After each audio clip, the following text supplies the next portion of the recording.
जटायु एक शक्तिशाली गिद्ध था और राजा दशरथ का एक समर्पित मित्र था। रामायण में जब रावण सीता का अपहरण करके उसे लंका ले गया, तो जटायु ने उसकी परेशानी देखी और उसे बचाने की कोशिश की।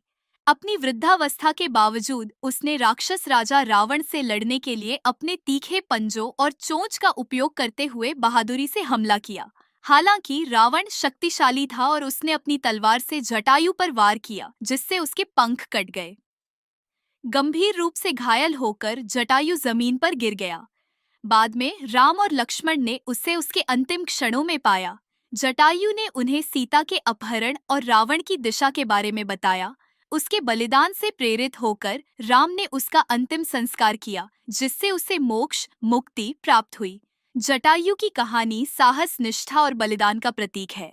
धर्म के प्रति उसका अटूट समर्पण और न्याय के लिए लड़ने की उसकी इच्छा, यहाँ तक कि एक शक्तिशाली दुश्मन के खिलाफ भी, उसे रामायण के सबसे सम्मानित पात्रों में से एक बनाती है। भगवान राम विष्णु के 7वें अवतार अयोध्या में राजा दशरथ और रानी कौशल्या के घर पैदा हुए थे। वे आदर्श राजकुमार थे, बहादुर, बुद्धिमान और धर्मी। उन्होंने दिव्य धनुष प्रतियोगिता में अपनी शक्ति साबित करने के बाद सीता से विवाह किया। हालांकि अपने पिता द्वारा दिए गए वचन के कारण राम को सीता और उनके वफादार भाई लक्ष्मण के साथ 14 साल के लिए वनवास जाना पड़ा।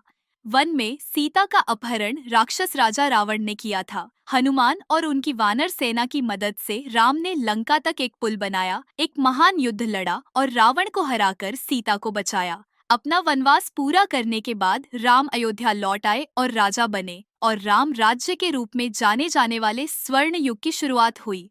कर्तव्य, भक्ति और बलिदान से भरा उनका जीवन महाकाव्य रामायण का सार है और धर्म और धार्मिकता के लिए एक मार्गदर्शक प्रकाश बना हुआ है।